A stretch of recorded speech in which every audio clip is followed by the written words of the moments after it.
Years later, my son finally learned the truth. And when he did, he fell to his knees and cried like a little boy. He cried for the years he had lost. He cried for the lies he had believed. He cried for the mother he had pushed away. I am Dorothy. I am 71 years old.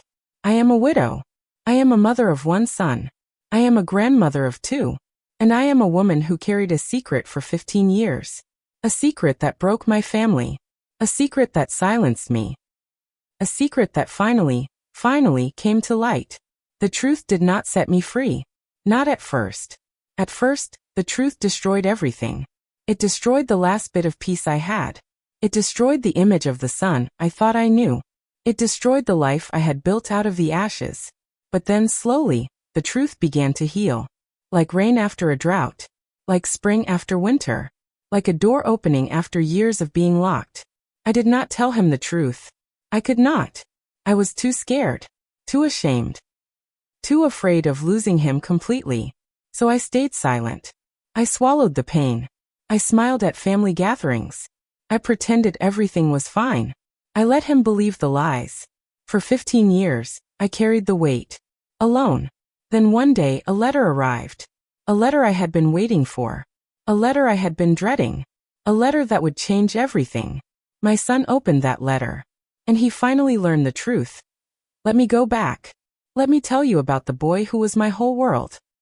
Let me tell you about the secret I kept. Let me tell you about the truth that finally set us free. I had my son, Matthew, when I was 24. He was born on a Tuesday. In July, the hottest day of the year. The hospital air conditioning was broken. I was in labor for 16 hours. I held his father's hand. I squeezed so hard, I left bruises. His father, James, was a good man. A quiet man. He worked at the factory. Same shift for 32 years. He came home smelling of oil and metal. He would wash his hands at the kitchen sink. Then he would hold me. Then he would hold Matthew. We did not have much money. But we had each other. And we had him. That was enough. Matthew was a bright boy. Curious. Always asking questions. Always taking things apart to see how they worked. He took apart his toy truck. My hairdryer. The radio. James would say, Dorothy, your son is going to be an engineer. I would say, our son James. Our son. He was our son. Our only child. Our miracle. I had 3 miscarriages before Matthew. 3 babies I never got to hold. So when Matthew came, I held him tighter. I loved him harder. I protected him fiercely. I did not know that one day, I would have to protect him from the truth. From the truth about his father. From the truth about the man he admired. From the truth that would shatter everything he believed. James was not a perfect man. No one is perfect. He drank too much sometimes. He stayed out too late sometimes. He forgot anniversaries and birthdays. He was not a bad man. He was just broken. Carrying something heavy. Something he would not talk about. I tried to get him to open up. I tried to get him to tell me what was wrong. He would say, Nothing, Dorothy. I am just tired. Or, it is work. The factory is stressful. Or, do not worry about me. Worry about Matthew. I worried about both of them. Every day. Every night. When Matthew was 10, James got sick. The doctors said it was his heart. Years of hard work. Years of stress. Years of not taking care of himself. He was only 42. Too young. Too soon. He died on a Thursday. In the hospital. I was holding his hand. Matthew was sitting in a chair by the window. He was not crying. He was staring at his father's face. Memorizing it. Saying goodbye. After the funeral, Matthew became quiet. He stopped asking questions. He stopped taking things apart. He stopped being curious. He just existed. Going through the motions. Waiting for something. I did not know what. I tried to reach him. I tried to talk to him. He would say, I am fine, Mom. Do not worry about me. But he was not fine. And I worried. Every day. Every night. The teenage years were hard. They are always hard. But with Matthew it was different. His grief had turned to anger. His anger had turned to silence. He stopped talking to me. He stopped eating with me. He stopped being in the same room with me. He blamed me. I knew he did. He blamed me for his father's death. Not because I did anything wrong. Because he needed someone to blame. And I was there. I was the only one left. One night, I heard him talking to his friend on the phone. He said, "My mom does not understand me. She never did. She is the reason my dad was so stressed. She is the reason he died." I stood in the hallway. I heard every word. I did not confront him. I did not correct him. I let him believe the lie. Because he needed to believe something. He needed to make sense of the senseless. I carried that too. Another weight. Another secret. Another silence. He went to college. State school. 4 hours away. He did not come home for Thanksgiving. He did not come home for Christmas. He said he had to work. He said he had plans with friends. He did not say he did not want to see me. I sent him care packages, cookies, socks, notes that said, "I love you. I miss you. I am proud of you." He did not acknowledge them. He did not say thank you. He did not call. After college, he moved to the city. He got a job. He met a girl. He got married. He had children. He built a life. Without me, that I was invited to the wedding. I sat in the back row. I watched my son marry a woman I had never met. I smiled for the photos. I ate the cake. I danced one dance. By myself. Then I went home. To my empty house. To my rocking chair. To my silence. Her name was Patricia. She was beautiful. Dark hair. Dark eyes. Sharp tongue. She was a lawyer. Confident. Ambitious. The kind of woman who knew what she wanted and went after it. What she wanted was Matthew. And once she had him, she wanted him all to herself. No mother. No past. No buggy. Just her. Just them. I tried to be welcoming.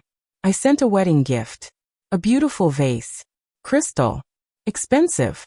I saved for months to buy it. She sent a thank you note. One sentence. Thank you for the vase. Not thank you for coming. Not thank you for raising such a wonderful son. Just thank you for the vase. I tried to call. She would answer sometimes. Short conversations. She would say, "Matthew is busy. Can he call you back?" He never called back. I tried to visit. She would open the door. She would stand in the doorway. She would not invite me in. She would say, "Now is not a good time." Or, "Matthew is tired." Or, "The children are sleeping." I stopped trying. I did not want to be a burden. Matthew stopped calling. He stopped returning my messages. He stopped acknowledging my existence. I was erased. Not with anger. Not with confrontation. With silence. Quiet. Slow. Erased. The call came on a Sunday. Our Sunday. The day he used to call. The day I still waited by the phone. He said, "Mom, Patricia thinks it is best if we take a break." I said, "A break from what, Matthew?" He said, "A break from you. From the calls. From the visits. From the pressure." Pressure. I did not understand. I was not pressuring him. I was barely there. I was invisible. I said, "What did I do, Matthew? Tell me. I will fix it. I will change." He said, "It is not about what you did, Mom. It is about what you are. You are a reminder. Of Dad. Of the past. Of everything Patricia wants to leave behind. A reminder. Of his father. Of the man he blamed for his childhood pain. Of the man he thought I had killed with my stress. Of the lie he had believed for so long." I said, "Matthew, there is something I need to tell you. Something about your father. Something I have been keeping secret for a long time." He said, "I do not want to hear it, Mom. I do not want to hear any more of your lies." He hung up. The line went dead. The silence was louder than anything he could have said. I sat there, holding the phone, staring at the wall. The secret was burning inside me. The truth was choking me. But I could not speak. I was too scared, too ashamed, too afraid of losing him completely. So I stayed silent. For another 10 years. 10 years. 120 months. 520 weeks.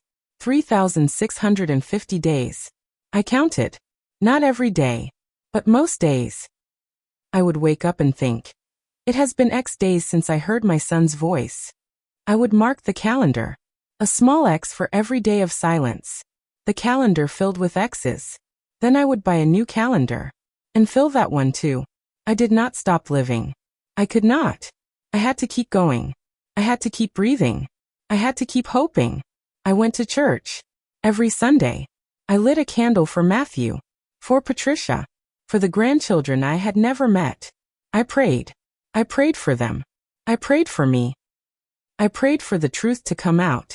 I prayed for the strength to tell it. I went to the cemetery. Every month. I sat by James's grave. I talked to him. I told him about Matthew. About the silence. About the secret I was still carrying. I said, James, you would be so ashamed of me. You would tell me to speak up. You would tell me to tell him the truth. But I cannot. I am too scared. James did not answer. He never does. But I felt him. I felt his hand on my shoulder. I felt his love. And I knew that no matter what happened next, I was not alone. Not really. I joined a support group. For parents of estranged children. There were other mothers there. Women like me. Women who had been silenced. Women who had been erased. Women who were waiting. Hoping. Praying that we would sit in a circle. We would share our stories. Some would cry. Some would laugh. Some would just sit in silence. I learned that I was not alone. That my pain was not unique. That thousands of mothers were sitting in rocking chairs, staring at walls. The letter arrived on a Tuesday. I was not expecting anything. I had stopped expecting anything years ago. I walked to the mailbox. I opened it. There was a letter. Yellow envelope. Handwritten address. My name. Dorothy Cooper. My address. No return address. I recognized the handwriting. It was Patricia's. My daughter-in-law. The woman who had erased me. The woman who had taken my son. The woman who had never sent me anything except a one-sentence thank you note for a crystal vase. My hands were shaking. I did not know if I should open it. Maybe it was bad news. Maybe Matthew was sick. Maybe the children were sick. Maybe she was writing to tell me someone had died. I sat on the porch. I held the letter. I looked at it for a long time. The sun was setting. The sky was orange and pink. The birds were singing. The world was beautiful. And I was holding a letter that could destroy everything. I opened it. The letter was short. 1 page. Patricia's handwriting was neat. Precise. Like her. She wrote, Dorothy, I am writing to tell you something I should have told you years ago. Matthew is sick. He has been sick for a while. He did not want me to tell you. He said you would not care. But I think you deserve to know. He is in the hospital. Room 412. If you want to see him, come. If not, I understand. Patricia. I read the letter 3 times. Matthew is sick. He did not want me to know. He said I would not care. I cared. I had always cared. I never stopped caring. I never stopped loving. I never stopped hoping. I went inside. Ipek. I called a taxi. I drove to the hospital. 2 hours. I do not remember the drive. I do not remember the traffic. I only remember the fear. The hope. The prayer that I walked into the room. Patricia was sitting by the bed. She was holding Matthew's hand. She was crying. Quiet tears. The kind that come from deep in the heart. She looked up when I walked in. Her eyes were red. Her face was pale. She looked older than I remembered. The sharp edges were gone. She looked tired. Broken. Human. She said, Thank you for coming, Dorothy. I said, How long has he been sick? She said 6 months. He did not want me to tell you. He said you would not come. He said you never cared. I said, I have always cared, Patricia. I never stopped caring. He stopped calling. He stopped visiting. He stopped letting me in. I was waiting. I was always waiting. She started crying harder. She said, I am sorry, Dorothy. I am so sorry. I kept him from you. I told him you were toxic. I told him you were the reason his father died. I told him lies. I believed them myself. I walked to the bed. I looked at my son. His face was thin. His hair was gray. He looked older than his years. He looked like his father. The same nose. The same hands. The same quiet pain. I sat in the chair on the other side of the bed. I took his other hand. I held it. I felt his pulse. Weak. But there. He was alive. He was still alive. I said, "Matthew, it is Mom. I am here. I never left." He did not open his eyes. But his hand squeezed mine. Just a little. Just enough. Matthew was awake the next morning.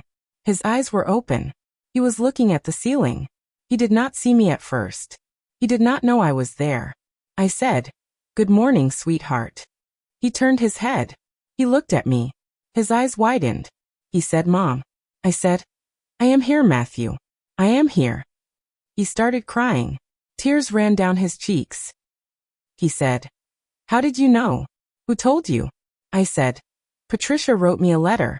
She said you were sick. She said I should come that," he said. "I told her not to. I told her you would not care." I said, "I have always cared, Matthew. I never stopped. You stopped calling. You stopped visiting. You stopped letting me in. But I never stopped caring." He cried harder. He said, "I am so sorry, Mom. I am so sorry for everything. For believing her lies. For pushing you away. For the years of silence. For the phone calls I did not make. For the visits I did not take." I said, "Do not be sorry, sweetheart. Just rest. We have time. We finally have time." He said, "There is something I need to know, Mom. Something I have wondered about my whole life. About Dad. About the way he died." My heart stopped. The secret. The truth I had been carrying for 15 years. The truth I was too scared to tell. I said, "What do you want to know, Matthew?" He said, "Did you kill him? Did you stress him to death? Was it your fault?" The words hit me like stones. Did I kill him? Was it my fault? The lies he had believed. The lies Patricia had fed him. The lies he had carried for so long. I took a deep breath. I said, "No, Matthew. I did not kill your father. His heart killed him. A weak heart. A heart that was sick long before I met him. A heart that would have failed no matter what I did." He said, "But Patricia said." I said, "Patricia was wrong. Patricia did not know your father. Patricia did not know me. Patricia made up stories to keep you away from me. And you believed her. Because you wanted to believe her. Because it was easier than facing the truth." He was quiet for a long time. Then he said, "What is the truth, Mom? Tell me. I need to know." I took a deep breath. I held his hand tighter. I said, "Your father was sick long before I met him, Matthew. He had a heart condition. The doctors told him when he was 20 years old. They said he needed to take care of himself. No smoking. No drinking. No stress. But your father did not listen. He smoked. He drank. He worked too hard. He worried too much. He carried the world on his shoulders. And his heart could not handle it. I did not cause his heart condition. I did not cause his death. I loved him. I tried to help him. I begged him to stop smoking. I begged him to see the doctor. I begged him to take his medication. But he would not listen. He was stubborn. He was scared. He was broken. But he was not broken by me. He was broken by something else. Something he never told you. Something I have never told anyone." Matthew said, "What, Mom? What did he never tell me?" I said, "Your father had a son before you. A son he never met. A son from a relationship before we were married. The mother left. She took the baby. She moved away. She did not want your father to be part of the child's life. Your father carried that guilt every day. Every single day. He wondered about that boy. He wondered if he was okay. He wondered if he looked like him. He wondered if he would ever meet him. That is why he drank. That is why he could not sleep. That is why he worked so hard. He was trying to forget. He was trying to bury the pain. And his heart could not take it." Matthew was crying. Silent tears. He said, "I have a brother?" I said, "You have a half-brother, Matthew. Somewhere. I do not know where. I have been looking for him for years. But I have not found him yet." He said, "Why did you not tell me, Mom? Why did you keep this secret for so long?" I said, "Because I was scared. Scared of how you would react. Scared you would blame me. Scared you would hate me. Scared I would lose you completely. But I lost you anyway. I lost you to silence. To lies. To a woman who fed you stories to keep you away from me. He held my hand. He said, I am so sorry, Mom. I am so sorry for everything. For the years of silence. For the phone calls I did not make. For believing her lies. For pushing you away. I said, I forgive you, Matthew. I forgave you a long time ago. I was just waiting for you to come home. Matthew stayed in the hospital for 3 weeks. I stayed with him. I slept in a plastic chair. I held his hand. I fed him soup. I read to him. Old books. The ones we loved when he was young. We talked. For hours. About the past. About the lies. About the silence. About the truth. He told me about Patricia. About the control. About the isolation. About the years of being told that I was toxic. That I was dangerous. That I was the reason his father died. He said, I wanted to believe her, Mom. Because it was easier than facing the truth. The truth that I had abandoned you. The truth that I had pushed you away. The truth that I was the one who stopped calling. I said, you were young, Matthew. You were hurting. You were grieving. You made mistakes. We all make mistakes. The important thing is that we learn from them. He said, I have learned, Mom. I have learned that you are the only one who never gave up on me. You waited. You hoped. You prayed. You never stopped loving me. I said, that is what mothers do, sweetheart. We never give up. We never stop loving. We never stop waiting by the phone. When Matthew got out of the hospital, he moved into my house. Just for a while. Just until he got back on his feet. Patricia had left him. She could not handle the illness. She could not handle the truth. She took the children. She moved to another state. She started a new life. Without him, Matthew did not fight. He was too tired. Too broken. Too focused on healing. We started looking for his half-brother. Together. We searched online. We looked through old records. We called people who might know something. We wrote letters. We made phone calls. For months, we found nothing. Dead end after dead end. Then one day we got a call. A man named Daniel. He lived in California. He was 52 years old. He had been adopted as a baby. He had been searching for his birth father his whole life. He said, I think I am your brother. Matthew cried. I cried. We cried together. The truth was finally coming out. After all these years. After all the silence. The truth was finally setting us free. Daniel flew in on a Friday. Matthew and I waited at the airport. We held a sign. Daniel. We did not know what he looked like. We only knew his name. People walked by. Strange. Families. Couples. Then a man approached. He was tall. Gray hair.